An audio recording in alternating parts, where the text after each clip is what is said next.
Hey guys, it is 4:47, so we will begin our brief educational opportunity here. So we already met and did the family assessment, and we got a lot of great details. I'm just going to pull it up here. Uh, let's see. So real fast, we'll just recap on the things that you guys have determined. I'll share Jason's, which is very humorous. Let's see. We'll start out with a little bit of lightheartedness. Mom, you're not muted. Classic. Okay. Let's see here. Red. Cool. All right. So for Jason's nutrition, we indicated that that was a very significant growth opportunity. And we'll start out with that, and then we'll just kind of recap on the strengths that we've identified. And I'll read Jason's words here. Nutrition. You reported that his nutrition is absurd at this time. He is a truck driver and has no access to anything that isn't made from the majority of preservatives in the continental US. He starves himself due to trying to make short times on his loads. He lives off crackers and summer sausage for an embarrassing amount of time. Red Bull is his source of hydration. This very much stresses his family out in this point of their growth and development. However, during Christmas, family attempted to renovate his truck to facilitate healthier eating options. This does require follow-up. We got a cheer from Mom here. And so we're going to go on some of our strengths, and we've discussed this before. Let's see. I want to read and recap here. We'll start with Mom. So children reported, she told me there are no excuses for achieving goals. If you want something, you can continue to face challenges and overcome those challenges. She experienced significant poverty and still helped others with what she had. Determination is what she exhibited. For Erica, she has the impeccable ability to provide a listening ear without dictating advice. She is very patient and with people making progress as they struggle to get away from addictions and struggles. That is her son, Cutie. She sees the best in people and attempts to help them see the best in themselves. This is very much needed during her sister's younger years. She has a funny sense of humor and a very honest personality. She's a very patient mother and has an extremely open line of communication with her 16-year-old. So for Jason, he's a very compassionate and consistent individual. There's literally nothing that he cannot do. His brain retains facts and details of anything that he is interested in. He loves to build other people up and inspire them to chase their goals. He is consistently trying to improve himself and requires slight validation that he is on the right path. He's a fantastic father who wants to do better for his children. So those are some of our strengths, and some big areas of growth that we have identified is Jason's need for nutrition and self-care, such as leisure activities. Erica's need for improved boundaries with those that she allows into her life, such as you mentioned the friends that you have, where you have all those impeccable friend-like qualities to where, very trusting, available, and all of those things. However, some of the friends take advantage of the openness of our boundaries, which puts excess stress on you and just further complicates your ability to push people away because of your compassion nature. And for mom, we identified the healing from very traumatic childhood and the excessive and amazing growth we've had to managing diabetes and conditions and more proactiveness in your own health care. And pretty much just been taking care of everyone your whole life. So now kind of taking a step back and doing some self-care and some self-healing. I know that there was some hesitancy with being involved in therapy, but statistically, it has proven that as we go to someone who is specialized and trained to help walk us through those pathways, that we're not getting that very important guidance from strangers or great meaning children, family members that think they can guide you in the right way. So as we start healing from the things that you've had to suppress for so long, as you've selflessly taken care of everyone else, we identified a lot of family strengths that we have, and how we handle stress. So a few things that we discussed was Jason and how he handles stress by kind of detaching and becoming very independent. So he and I both share that quality, and whereas we don't want to burden others with our troubles or our struggles, we kind of pull away.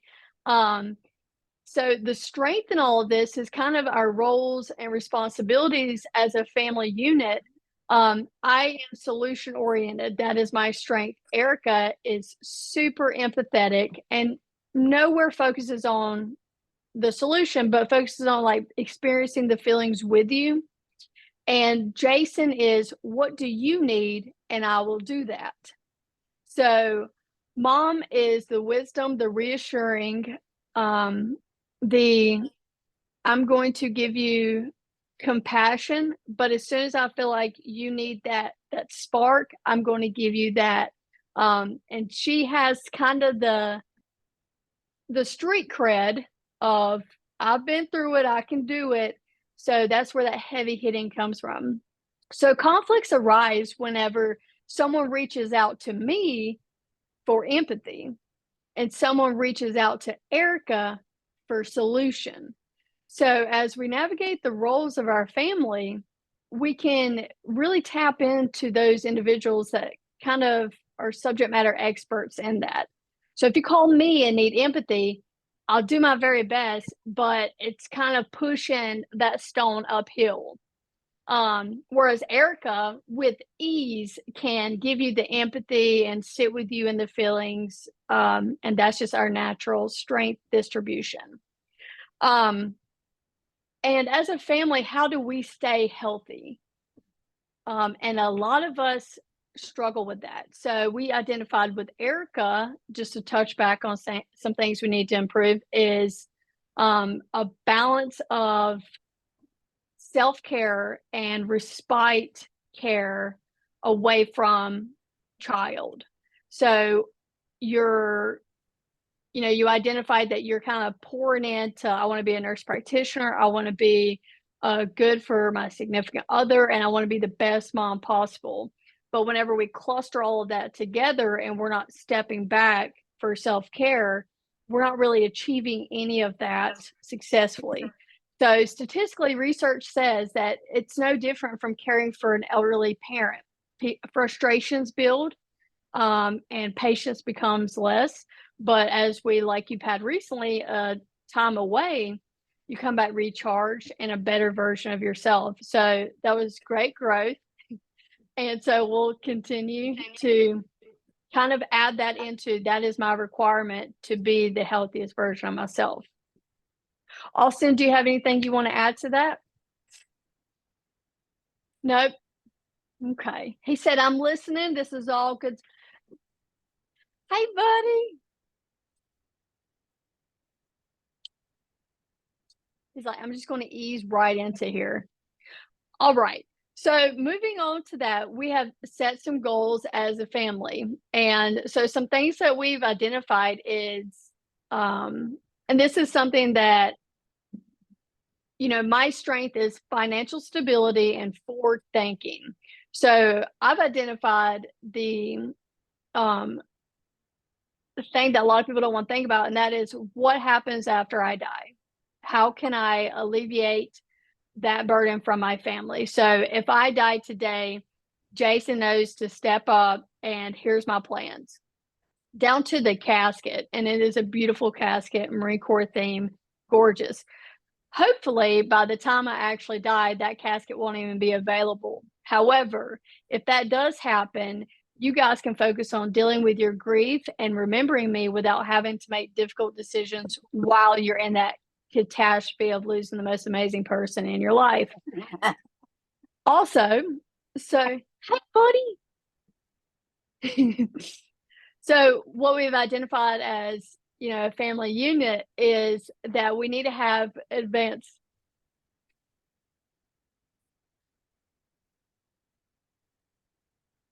Amazing. That we need to have better plans for the future. So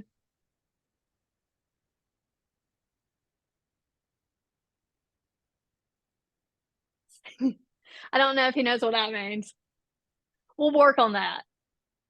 So we've identified that we need to have plans in place for these situations. So things such as, if I die, this is my wishes. So as I've researched more, there's a lot of planning, out there that can alleviate certain deficits that your family experiences, such as, if I die, do I have it set up to my vehicle to be transferred? Does the title of my home transfer without penalty or fees associated with that?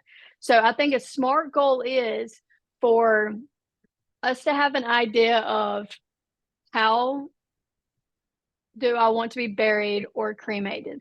And I firmly believe, as an advocate for this family, if you are wishing to be cremated because of cost, that's not okay, and we can have a plan to accommodate that.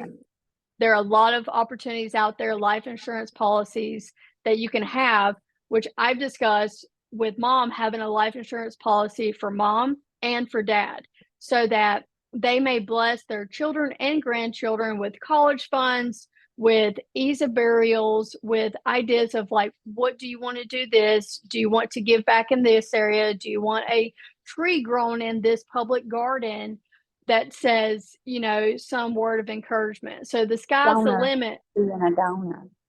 Do you want to be an organ donor? So these are the hard conversations that we can have ahead of time to know how we can honor each other in that situation.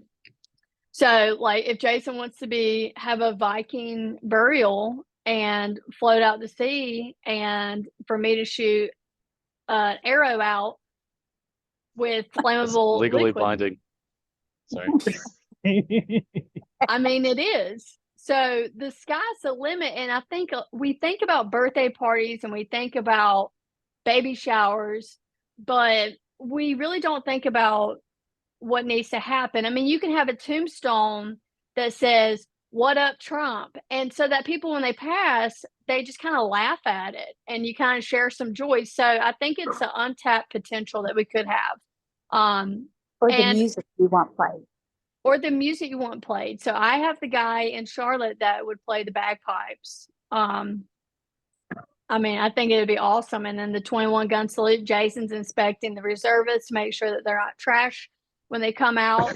And they're not, like, you know, kind of skimping on their uniform regulations. So that's another thing. So with,